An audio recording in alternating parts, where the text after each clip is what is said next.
അസ്സലാമു അലൈക്കും. അപ്പം എൻ്റെ പുതിയ വീട്ടിലേക്ക് ഏവർക്കും സ്വാഗതം. അങ്ങനെ ചോറ് വിറകടുപ്പിലൊക്കെയാണ്, തീ കത്തുന്നില്ല, തിളക്കുന്നുണ്ട്.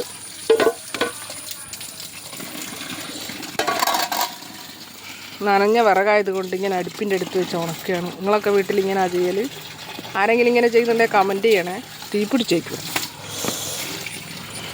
നനഞ്ഞതൊക്കെ വെള്ളം ആറിയിട്ട് വേഗം കത്തും.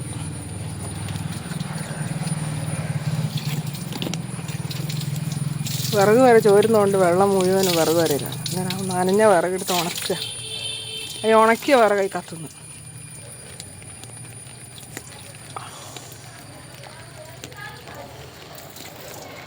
ഇതൊക്കെയാണ് അവസ്ഥകൾ.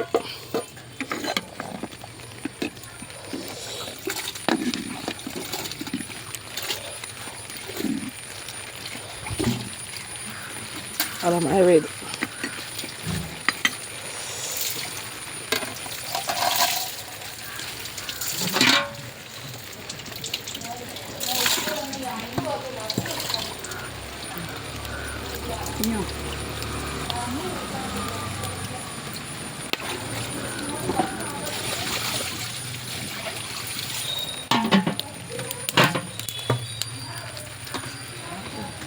ഈർച്ചപ്പൊടി ഇട്ടാണ് കത്തിക്കുന്നത്. തീ പിടിക്കണമെങ്കിൽ ഈർച്ചപ്പൊടിയുണ്ട്. ഇപ്പോൾ വീഡിയോ ഇഷ്ടപ്പെട്ടാൽ ലൈക്ക് ചെയ്യുക, ഷെയർ ചെയ്യുക, സബ് ചെയ്യുക, സബ്സ്ക്രൈബ് ചെയ്യുക. മോണിറ്റൈസേഷൻ ആകാൻ വേണ്ടി പ്രാർത്ഥിക്കുക. എല്ലാവരും പോലെ എനിക്ക് മുന്നോട്ട് പോകാനുണ്ട്. അപ്പോൾ എല്ലാവരും ഒന്ന് സബ് ചെയ്യുക. Thank you.